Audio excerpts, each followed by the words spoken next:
Yeah, hi there. This is Michael Buckoff from BetterTOEFLScores.com. Okay, Carolina, let's take a look at your essay here. So you just submitted to Better TOEFL Scores a independent writing task, a practice test for the TOEFL iBT.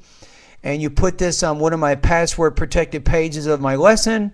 So since you are a paying customer, I am going to read, evaluate, and give you a score and give you an idea of how you would do on this particular essay. So you say, some people believe that university students should be required to attend class.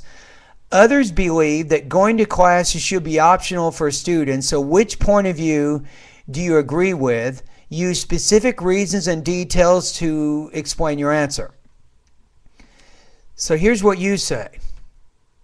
You say, to attend university, it is important for people, especially for the future. I probably wouldn't say it that way, or probably would say attending university classes is important for people, especially for their future.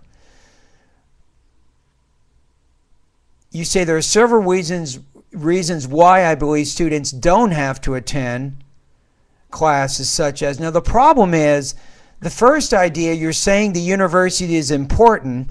The second idea, you're saying that they should go to class. So you probably need a connector like although. You might say, although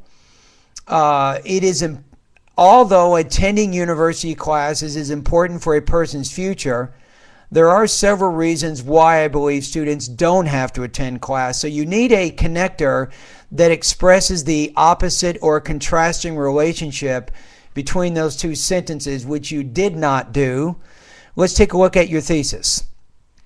Students should always be in a good mood as well as comfortable to learn. Also, if they don't have to be in class, they won't waste money with transportation or food, and they can have a job or other activities. I don't know. I think your thesis is killing you. It's unclear what you're trying to say here. The second idea is you can save money by not attending class with transportation or food. Okay, I understand that.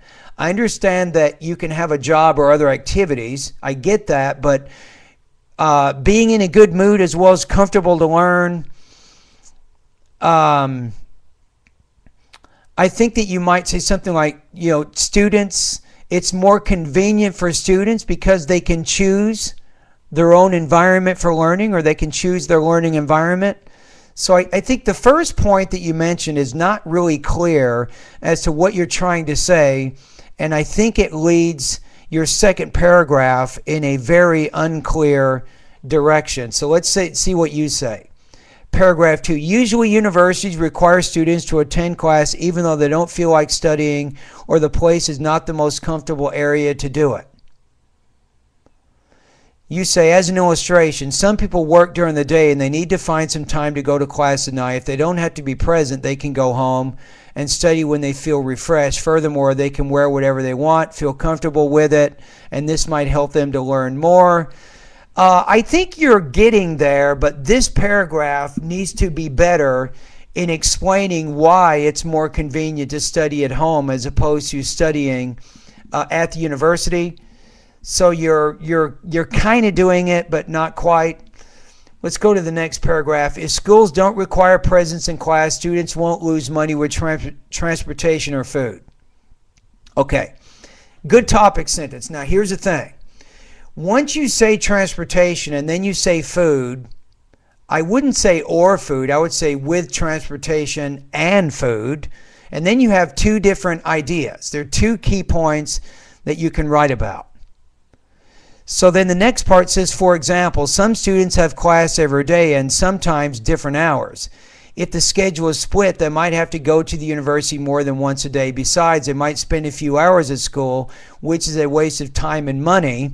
Furthermore, teachers could have some adversity and they might not show up, which forces students to find another activity or leave the place. Not too good there.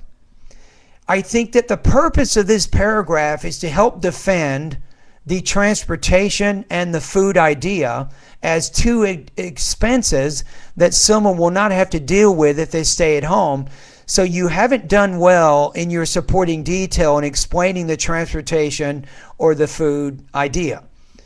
So in terms of your ideas, you have to say something like, for example, if a student studies at home, they don't have to worry about traveling to the university each day, and they can probably save maybe 100 or 200 kilometers a week by not having to drive.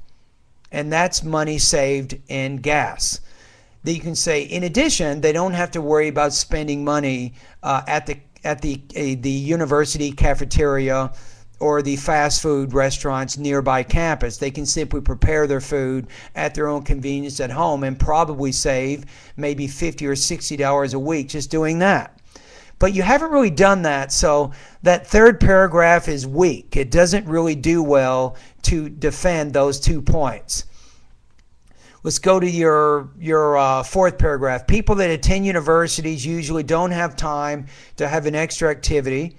If students were able to decide whether they would want to be in class, they could choose to not do and try to find some activities, even have a job.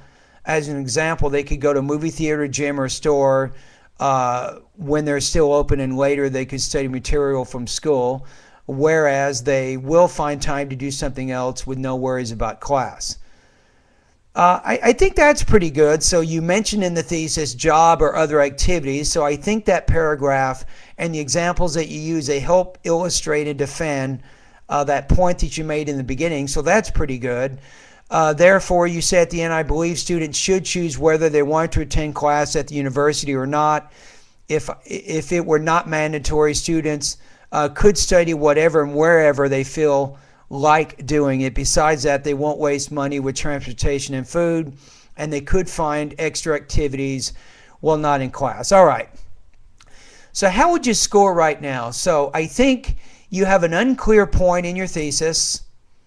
I think your second paragraph could be improved a little bit.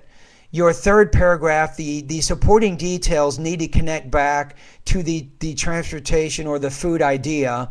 I think the next paragraph is strong. You have a conclusion.